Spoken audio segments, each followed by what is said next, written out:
Remember those long road trips we took back in the day, with Hotel California being played on repeat? The music, the guitar, the lyrics. And here's the thing, it's been nearly 5 decades, but no one really knows what it actually means. What could be the secret hiding inside the lyrics of Hotel California? So grab your popcorn and keep watching, because today we're going to unveil exactly that. Released in the year 1977, Hotel California isn't simply just another rock track. 6 minutes of music, a legendary guitar solo, and lyrics that have us feeling confused, but at the same time completely immersed into it. Let's start with the source. If you ask Don Henley or Glenn Frey, the guys who wrote it, they'd tell you Hotel California was their critique of the flashy Los Angeles lifestyle in the 1970s. They were small-town guys who made it big, moved to LA, and then watched the culture around them slowly rot from the inside out. To them, it was all about the loss of innocence. The idea is brilliant, but that's pretty much a textbook explanation. The real fun starts when you hear the theories fans cooked up. Some say it's about drugs, others swear it's about fame and the American dream gone wrong. And then there's the wildest interpretation of all, is that the Eagles secretly wrote a song about Satanism.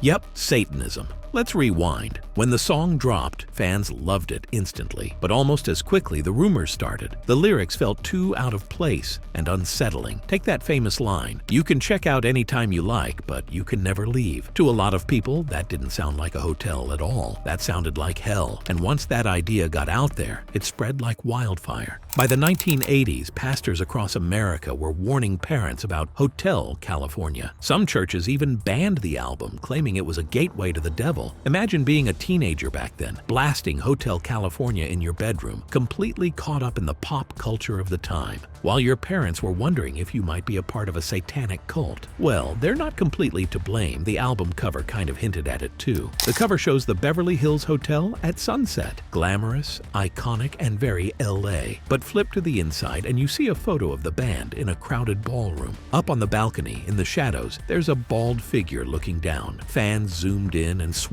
it was Anton LaVey, the founder of the Church of Satan. They claimed the ballroom scene wasn't just a party, but a ritual. A dark ceremony stuck in time. Was it really him? Maybe not, but once people believed it, the legend was born. And it didn't stop there. Some fans connected the song to Aleister Crowley, the infamous occultist known as the wickedest man in the world. His motto was, "Do what thou wilt," basically telling us to live without rules. Fans started saying the Hotel California was like a place where people could do whatever they wanted, indulge in anything, no restrictions or morals holding them back. But the catch is, you get stuck there forever. Sounds crazy, right? But here's the twist. The song doesn't say otherwise. The lyrics never tell you what the hotel really is. They just paint images. A mysterious woman, voices in the night, the beast that can't be killed. It's like a horror movie where you never actually see the monster, but know it's there. So that open-ended feeling got fans thinking, and they couldn't help but fill in the blanks with their own imagination. Don Henley called the Satanism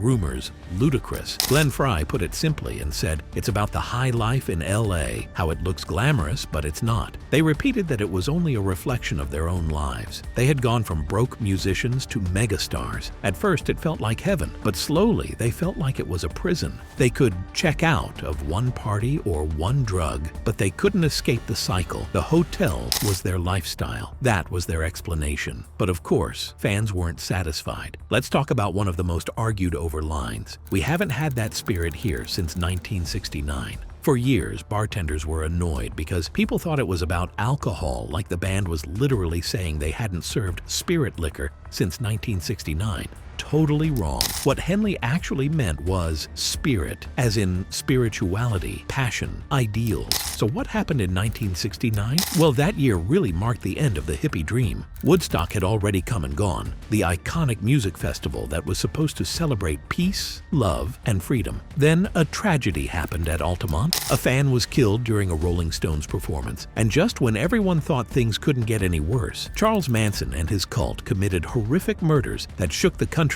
and ended the remaining sense of peace and hope from the 60s. So by the time the Eagles were writing Hotel California, all of that had already happened. So the 60s dream, the hope, innocence, and belief that anything could happen had disappeared. In other words, the spirit of hope and innocence had left the building. And what was left? The hotel. But here's the fun part. Once people started calling it a song about Satan, they began hearing Satan everywhere. Take this lyric. They stab it with their steely knives, but they just can't kill the beast. Fans decided the beast was the devil himself. And the knives? A nod to another band, Steely Dan, who, by the way, were friends with the Eagles. Glenn Frey later said they slipped that line in as a joke, but for conspiracy theorists, it was proof of a hidden cult connection. Then there's the woman in the song. Some say she represents temptation like drugs, fame, lust. Others claim she's a literal demon luring the traveler to his doom. Either way, she's the bait that makes the hotel feel like paradise